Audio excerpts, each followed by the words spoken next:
Welcome to the One Advantage podcast, exploring the intersections of peer power, culture, and agility. Your hosts, Mike Richardson, Jason Richmond, and Leo Bottary, co-founders of the One Advantage community of practice and advantage peer groups. For more information, please visit us at the One Advantage podcast. Hey everybody, welcome back to another episode of the One Advantage podcast with myself, Leo Bottary, and Jason Richmond, who unfortunately today is not feeling very well. So at the very last moment here, he had to bail. I hope it's not COVID, Leo. What do you think? No, I'm sure it's not. I just hope he's doing well and he's got the weekend to recover. So we'll catch him on Monday. Once again, everybody, we have nailed down Leo from his globe-trotting travels to be with us for half an hour here. We'll find out a little bit more about what he's been up to soon. We've got an interesting one today, everybody. You know, as we listen to the news and we watch the volatility of the stock markets, and we hear more and more vibes about the prospects of recession. The question we want to ask today is, are you recession ready? It's that idea that most people get recession ready on day one of a recession. You know, when the headline news finally announces that it's confirmed that we are in a recession. Unfortunately, that means we are already 2 quarters into a recession, because that's the technical definition of a recession, 2 quarters of negative growth of GDP, which means we're already at least on day 181 of a recession. And what chance do we have of being recession ready on day 181 of a recession? That's what we're going to be talking about today, everybody. It's a shame Jason's not here, but we will get his input on this at a later date. But as usual, the funnest part of this, I love, is to find out where the heck everybody has been, not least of all. Leo, what you been up to? Home for a week. Hard to believe. I was on the road for 2.5 weeks straight. Been home all this week. And actually, next week I'm excited. I've got, I'll be doing some speaking in North Dakota, which, by the way, will be the 49th state I will have visited in the U.S. I've been everywhere now as of my trip to North Dakota. I just have Montana to cross off the list for all 50 states. But then I'll be headed to Tennessee. Really looking forward to that later in the week. And we'll be back Thursday night. I'll be back on the road the following week, visiting Oklahoma City, Chicago, Seattle. So really excited about that as well. So, but all good. Maybe Jason is out getting recession proof right now. That's what it is. There we are. Well done. Nice one. And because you were in Alaska, right? A couple of weeks ago, I think. I was in Alaska a few weeks ago, but speaking of travels, I mean, you're the one that was really doing the quote globe trotting. So tell us a little bit about the UK. Yeah, a long overdue return trip, everybody, to the UK for a whistle-stop tour of friends and family. Of course, haven't done that in 3 or 4 years, and had a great time, apart from the fact that there were rail strikes going on in the UK, which disrupted some of my business meetings. And of course, as well, coming out of Heathrow, we suffered the whole staff shortage, issues that all airports, including USA airports, are suffering right now, and therefore long lines for the baggage drop and security and all of that kind of stuff. But you know what? We just grinned and bared it, and we got through it. And so that was a bit of a jaunt for me in the second half of June. But before that, I did a couple of interesting things. I did a virtual agility session, Leo, for an organization you know very well, Renaissance Executive Forums. That's another organization, everybody, of peer groups, a real emerging peer group organization doing a lot of great blue ocean stuff. And I did a virtual agility session for them, which went really, really well. They really loved it. And then for Dale Carnegie of Orange County, Leo, I did a 1-day seminar face-to-face in this occasion, all around agility, to add kind of agility into their set of custom offerings. And again, it all went really well, and they were really happy with it. So we're off to the races with a few new interesting things. But always glad to be back. But you said, I think you said you had Montana to get to yet. That would be the 50th state. And can you imagine a reason as to why you will end up going to Montana? I think I can. I think in fact, it's shocking that it's the only state I haven't been to. It's a beautiful place, and I would really be excited to go see it for real. It's on my list of love to go places, and let's cook up a reason real soon. Perhaps we could go together. Who knows? So Leo, let's talk about this thing that's on everybody's mind right now, and it can be quite scary for people, can't it? The prospect of heading into sort of a macroeconomic recession can be quite scary. Everybody, as we mentioned earlier, the technical definition of a recession is 2 successive quarters of negative GDP growth. That's the technical definition. And so if you look back at 2020, when the whole COVID thing started unfolding, if you remember, it all started happening in kind of February, March, April 2020. And I actually had to go back and double check, but the analytical parts of the government actually did declare that as a recession, because in the last month of Q1 of 2020, March, we had negative growth, and in the first month of Q2 2020, we had negative growth in April. So you did actually end up with 2 successive quarters, but they say it was one of the deepest, not necessarily the very deepest, but one of the deepest, of course, recessions ever. And it was the shortest recession ever because it only lasted 2 months. So kind of a different kind of recession. I remember being out in Australia, Leo, doing a lot of speaking over recent years. And certainly until 2018, 2019, Australia hadn't had a technical recession since 1991, because even in the Great Recession, 2008, 9, 10, they had 1 quarter of negative growth, but not 2 in a row. And so they escaped a technical recession. I didn't double check whether they had a technical recession, around COVID in 2020. But anyway, everybody, that's the technical definition. But of course, we can have our own personal recession at any moment in time. Our particular business, our particular industry can head into a recession because perhaps we've not been staying as relevant as we should. We've not been innovating as much as we should. The airlines and restaurants and hotels certainly experienced a recession that lasted longer than 2 months, for sure, last year. So the question, everybody, is why do we wait until day 1, or in fact day 181, of getting ready for a recession? And that's what we're here to discuss. Leo, when you encounter your clients and you think about all of this, how do you start to think about this idea of being recession ready? So one of the things that I've always had clients do, and this was long before I got in the kind of peer group business, if you will, and all the work I'm doing today in peer innovation. But when I worked with CEOs and we were just thinking about everything from crisis communication to the various planning and all of that, I would always have them keep a list of what if questions, right? What if there were an economic downturn? What if there were a key product that we couldn't get our hands on anymore because of supply chain? What if our business was disrupted by an unlikely competitor, or maybe our largest competitor was purchased by a multinational organization? That good for us, bad for us, whatever. But you start thinking about these questions well in advance of them happening. And this is that familiar phrase that we know about working on your business versus just in your business. When we're heads down in our business, just focusing on that's all well and good.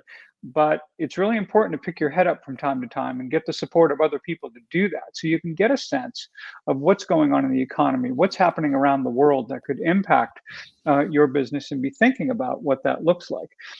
Back in the wake of the 2008 financial crisis, when I talked to CEOs whose businesses survived. They were part of peer groups. They not only survived, but went on to thrive after that. Yeah. They basically said that they made it and their competitors didn't, not because they were better run companies, but they were better prepared. So I think everything that you've Yeah. kind of talked about here with regard to preparation and really thinking about this stuff ahead of time, and as CEOs, because most of us aren't very good at that. We're really good at dealing with crisis. We're not very good at getting Yeah. ready for things in advance. So Yeah, I love what you just said. Picking up on a few things there. If we're not careful, everybody, we're so heads down working in our business. We're not working on our business. In other words, we're so busy fighting fires that we don't install a fire prevention system. And we never quite get around to it. And that's what the what if kind of scenario thinking preparation that Leo was speaking of is really about. It's about installing a fire prevention system so that at all times you're ready for a recession, whether it's a macroeconomic recession that we might be heading into right now, or it's more of a microeconomic recession just surrounding you or your industry. You have some things in motion. You're ready. And with a bit of luck, you can step on this gas pedal a bit harder and that gas pedal a bit harder, and you can drive right through it and possibly look back in the rearview mirror and say, what recession? We didn't see a recession. We powered our way right through it and we grew, because at the end of the day, everybody, a recession is just math. And a macroeconomic recession is aggregate math, rolled all the way up to the sort of total GDP of a country. Or microeconomically, it's your business's revenue and profitability, or your industry's revenue and profitability. But at the end of the day, it's just math. And, the math that makes up a GDP technical recession is kind of, 80% of the companies participated in the math of a recession, but you can almost guarantee that 20% didn't. And they just powered right through it. What do you think, Leo? yeah, and what comprises the math? I think that's what we have to think about also. I imagine, and you've experienced this countless times, Mike, where you've got a group of CEOs, they represent different industry sectors and all, they have a different lens into what's going on in the economy, and they can provide people with those early warning signs. Oftentimes what I do with groups today is I will suggest to them, take a what if question and bring it to your group meeting and go, bam, here's our what if question, okay? Work it together. Everyone leaves with the gift of having at least a really great head start on being able to talk about that. And the other thing I will mention to them, because this is where I think CEOs can be really good about using groups, not to get their questions answered, but to get their answers questioned. So it may be that here I am a CEO, I work that what if question with my executive leadership team, and I get it to a pretty good plan. Now I bring it to this diverse group of CEOs and I say, well, here's what we did. What are we missing? What are we not thinking about? Because again, their lens on the issue is going to be so far greater than any one of us could possibly bring to the table. And when you can do those kinds of things together, it does kind of speak to what Eisenhower always used to, mention. I'm not going to get the quote exactly straight, but the point of it was that he said, plans are useless, but the planning is essential. Right. Yeah. And it's so crucial, so that this is what kind of gets us ready and keeps us agile, during these times. I mean, I think you've said many times, agility isn't just about being able to move quickly in the moment. It's also about being ready to do that and being prepared in a way to do that. Yeah. The idea, everybody, the saying that when you need a friend, it's too late to make one. When it's day one or day 181 of a recession, and you need to have made friends with agility, it's too late, right? Or you need to be surrounded by a peer group, it's too late. There's no peer group on the planet, really. I suggest, Leo, see if you agree, but there's no peer group on the planet that wants, a CEO come knocking on their door who's already in distress and wants to sit down and sort of suck all the air out of the room and be the focus of attention to try to save my bacon. It's like an insurance policy, right? Day one after your house, you had a problem with your house, you can't go out and do the paperwork on a new insurance policy and collect upon it. You either had an insurance policy in place the day before or you didn't.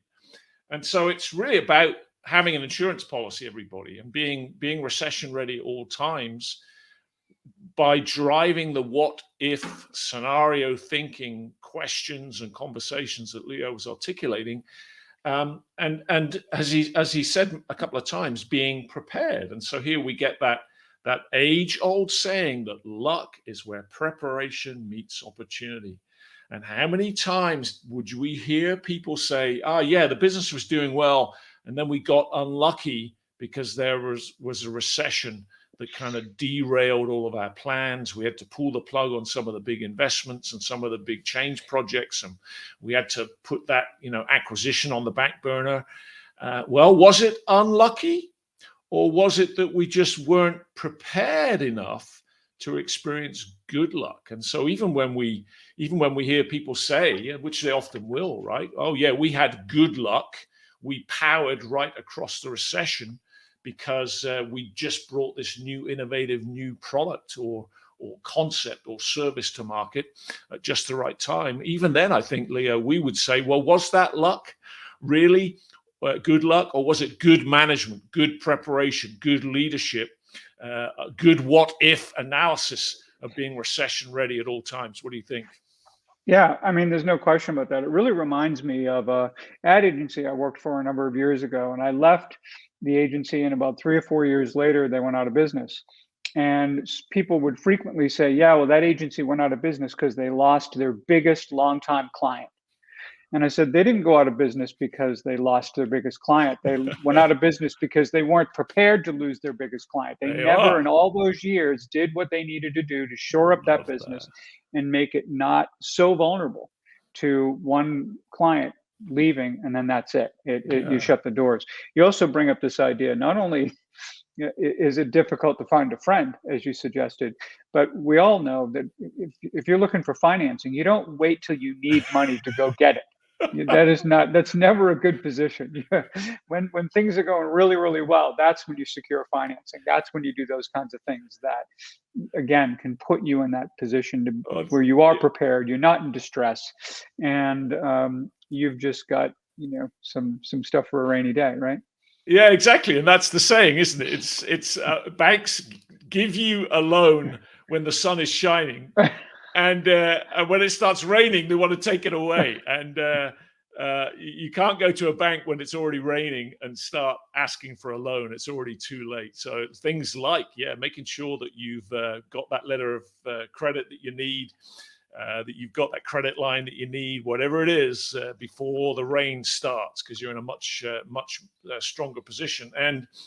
And this whole idea of having not just a plan A, but having a plan B, in fact, a plan C, in fact, a plan D, in fact, a plan E and a plan F. That was one of the best exercises I used to do with my peer groups, Leo, was I used to insist at all times we will be ever ready for a recession, and we will have plans A through F.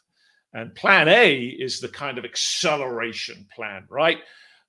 We're still on a rising tide, and we can keep our foot on the gas pedal and keep powering onwards and upwards. And we should always be innovating new things to sustain that. But plan B is, well, what if we have to revert to sort of more of a baseline approach to business because things are starting to go soft again. They're starting to slow down. What if we have to go to a plan C and actually do some cutting and some consolidation? What if we have to go to a plan D and we have to do a deeper version of that and really sort of downshift the business? And at any one moment in time, we should always be holding in mind, at least, in the C-suite, around the board table, what's plan E, our exit plan? And have we got our guns loaded there? Are we thinking ahead? And plan F, if we need to fold our tent and go home, not necessarily with the whole business, but with a product line or a division or geographical territory or whatever, because it's just not working, and we should have made this decision years ago, But now we just need to fold our tent and go home with that product or offering or concept. So I would insist at all times, you need to have plans A through F on a just-in-case basis. Exactly. And that requires really assessing what are the needs of the marketplace? What are the needs of our customer as the economy changes, right? I think Home Depot is kind of famously, talked about itself as being recession proof, right? It's either a lot of new construction, a lot of new stuff, or that slows down. And what are people doing? They're remodeling now.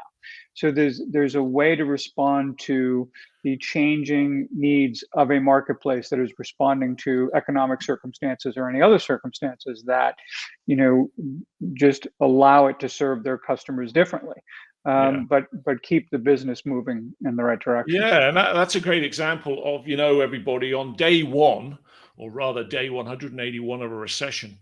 What questions do people start asking? They start asking great questions like, how could we have some counter-cyclical revenue streams? Wow, that's a really good question.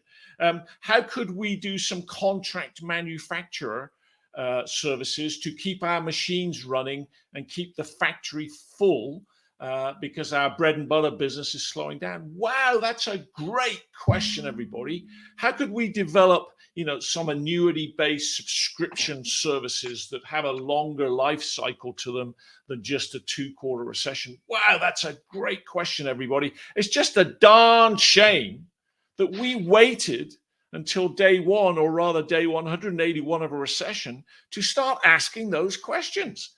We should have been asking those questions months ago, quarters ago, years ago. In fact, we should never, ever, ever stop asking those questions so that we're ever ready for a recession. What do you think, Leo? Yeah, you have to always keep asking the questions. And I think you brought up something else that, it isn't abundance or things being wide open that inspires creativity. It's actually constraints. It's what are all the conditions that are forcing me to, like, okay, now how do we work our way, through that? How do we work our way out of that? So the more that we identify with those things. So when the world is great, we're often not, our minds are just not challenged to think about these kinds of things. So to your point, ask the hard questions, imagine those constraints around you in those what if scenarios, and then be able to think through from a preparation perspective, as opposed to in the moment having to figure it out while flying the airplane and building it, right? So exactly. that you can do that. And I think those are interesting exercises for companies to take on, few hours a week or hours a month or whatever it may happen to be, where people come together and you just talk about that. First of all, it kind of exercises your brain to kind of think in those terms. And from that can come really great ideas, to your point, about counter-cyclical opportunities or new income streams that can be created right now, as opposed to waiting until who knows what. Yeah, everybody. And obviously, one of the reasons why we are so committed to a peer-powered culture of agility is because it's almost the definition of being ever ready for a recession, when you are flexing that muscle and building that capability and capacity, and you're prepared and you're training and you're practicing for your resiliency, for your agility, and for your adaptability, preemptively, ahead of the curve, proactively, not waiting reactively for day one or day 181. And what comes to mind is that saying from the Navy SEALs, Leo, that goes something like this: when you are under pressure, you do not rise to the occasion. You sink to the level of your training, your practice, and your preparation. And back to your thought that, how do you self-impose constraints now to get the creative juices flowing? Because it's that idea that when it's high tide, you don't see the rocks, right? You don't see the constraints. When it's low tide, all the rocks reveal themselves, and you now realize how little room for maneuver you have. And the question is, have you trained for that? Have you practiced for that? Have you prepared for that, like the Navy SEALs? Because that's how you achieve success despite the pressure, and keep moving through. And as you see, all the work that you do around the place, Leo, globetrotting around peer-powered cultures of agility, what are the perspectives do you have on all of this that you see in your clients and your people that you work with? Well, I do see, particularly after the pandemic, that there's more of an appetite for starting to ask these questions more proactively. Yeah, When you think about the way this hit us when we went into lockdown in March of 2020, I think people, because they hadn't really imagined this, and because when they did, they thought, well, what are we going to be, a month or two, whatever. Years we're dealing with this, and we're still dealing with the fallout of it. that's right. This is why you've got, so you can imagine. I mean, just think about the perfect storm in the airline industry right now, where, now granted, the severity is not as bad as it used to be with Omicron, but the cases continue to be up. We've got a lot of people around each other, and the impact it's having on airline crews in order to be able to staff, it makes perfect sense that this is happening. Yeah, And it's just a, obviously difficult situation. Here we are, more than 2 years later, having to deal with it. So what I'm seeing is when I talk to groups about asking those what if questions, and by saying, what if there were a pandemic, that we didn't, not enough of us were asking back in yeah, 2018, 2019, that there's a bit more understanding about the importance of those things and to be thinking yeah, about these things now. yeah. So that's one thing that I think is on the horizon that is becoming more evident as I'm speaking to groups. And these, for all different size companies right now. Yeah, that's a great point. And everybody, in many ways, people refer to the pandemic as a black swan event. And if you know much about, scenario thinking and planning, the definition of a black swan event is something that is sort of so far off the charts, unlikely, uh, that you actually can't plan for it. And it's called a black swan event. And because if you were to plan for it and you were to sort of get geared up for it, it would be so expensive that you just couldn't afford it. And it'd be self-fulfilling. You'd put yourself out of business just trying to get ready for something that may never happen. Yeah. It's that far sort of beyond the bell curve of probability, as it were. And a lot of people call the pandemic a black swan event. No, no, no. If you listen to the purists that really understand what black swan events are, so no, it wasn't a black swan event at all. It may have felt like it for most people because most people were asleep at the wheel. They weren't asking themselves the question, what if there's a pandemic? But we all should have been, because that has been on deck as something to be increasingly worried about for decades. Absolutely. Right. No question about it. It didn't come out of the blue. And yet for most people, it wasn't within the bell curve of the what if analyses that they'd be doing for understandable reasons. Look, 2020 hindsight is a wonderful thing for understandable reasons, but once burned, twice shy, everybody. And I think what Leo is saying is, look, we better expand our bell curve of scenarios that we're prepared to process. And of course, the reason why we often don't is it's painful. It's very uncomfortable to consider, the edges of the bell curve of incredibly consequential things that might happen. And we can easily talk ourselves out of it as well. The probability of that happening is so small, it's not worth talking about. Well, I bet there are a lot of people that wish they had talked about a pandemic, Leo. Yeah, there's one that you can kind of approach the what if questions in a couple of ways, right? You can approach the what if questions by making a list of them, grabbing the ones and start the top with the most likely it could occur and kind of work your way down the list. Then there are other folks who basically look at what are the show-stopping events that could happen, that if it happened tomorrow, boom, it could literally shut us down. What does that look like? Yeah. And I think there's a balance there. I think you've got to be looking at both of those kinds of things, not simply the ones that are maybe easier to imagine, maybe easier to deal with, and all of that. And you're going to feel good about making those plans, and they're important.